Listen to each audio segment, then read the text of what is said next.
Growing older without growing old. What's age got to do with it?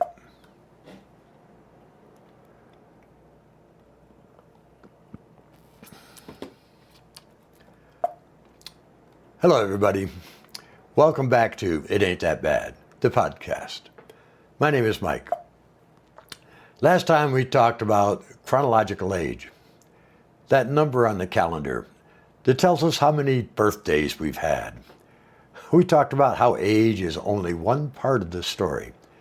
Today, I want to continue that conversation because I think there is something even more important than chronological age. And that's the difference between growing older and growing old. Believe it or not, they are not the same thing. Every one of us is growing older.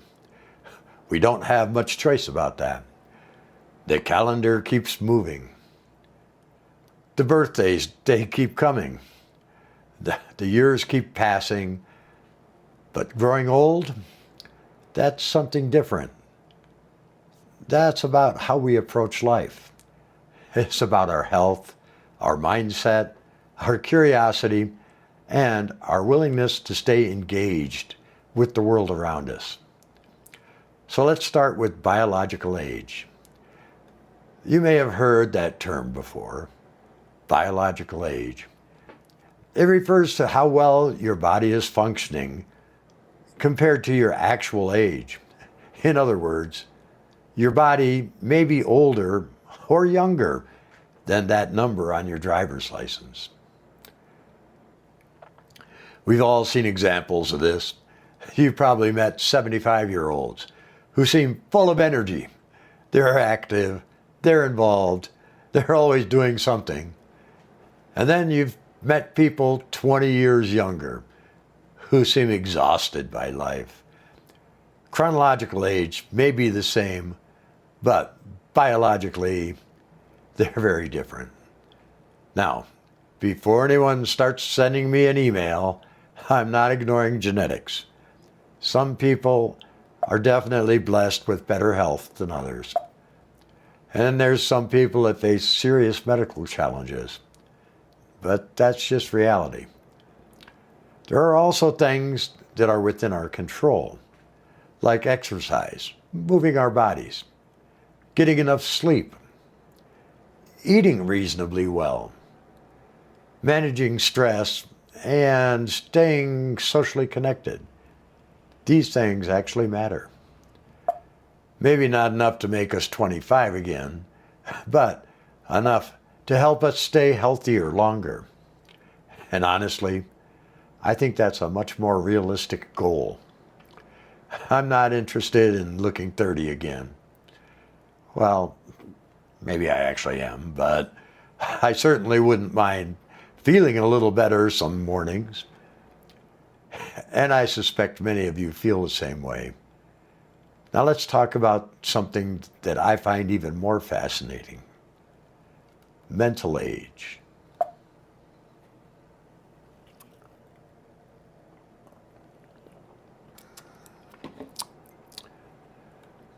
Now, mental age is not intelligence, it's not IQ.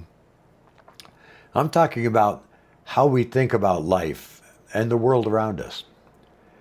Have you ever noticed that some people become old long before they become elderly? At 55, they're already talking about how they're too old to try anything new. They're too old to learn and embrace new technology. Too old to exercise or to make new friends. Too old to change. The problem isn't their age.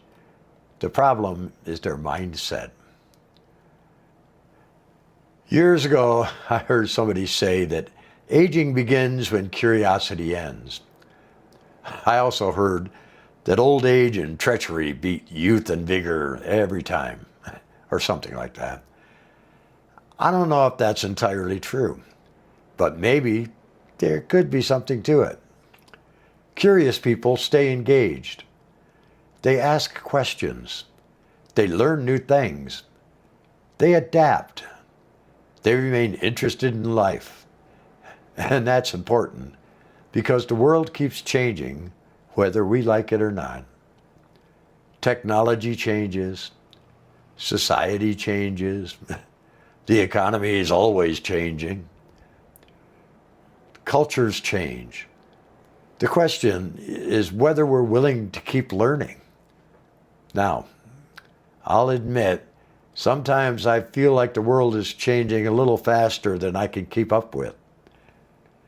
Things like artificial intelligence and social media, all the new gadgets and the new iPhone apps. Hell, half the time, I don't know what people are even talking about. But I've discovered something. You don't have to master everything. You just have to remain willing to learn. That's a big difference right there. You don't have to know everything. You just have to be open to new things. I think that's one of the secrets to growing older without growing old. Staying curious. Stay interested and engaged. Ask questions. Keep exploring. Keep learning. You know, another thing I've noticed is that purpose matters. A lot more than you would think. Many people retire from a job, but they never replaced the purpose that that job provided them. For 30 or 40 years, they had responsibilities. People counted on them. There was a reason to get up every morning. Then you retire, and suddenly that whole structure just disappears. And without purpose, people often begin to decline. Not necessarily physically, but sometimes emotionally, mentally, or spiritually. That's why hobbies matter. Volunteering matters. Friends and family matter. And creative projects matter. Purpose doesn't have to be grand. You don't have to save the world. You just need something that gives your days meaning. For me, creating content, making music, talking with all of you, and exploring topics that interest me provides me with that purpose. Your purpose may be completely different. That's okay. The point is to have one. And here's something nobody talks about enough. Growing older gives us advantages. Seriously, think about it. We've survived lots of things. We've experienced things. We've learned things. Sure, we've made mistakes, but we recovered from them. We've seen good times and we've seen bad times. We've watched the world change over and over again. And that experience has a lot of value. A younger person may have more speed and more energy, maybe fewer aches and pains, but experience is its own kind of strength. Wisdom, perspective, have their own kind of strength. Those things don't show up on a birthday cake, but they are real. Now, I want to be clear about something.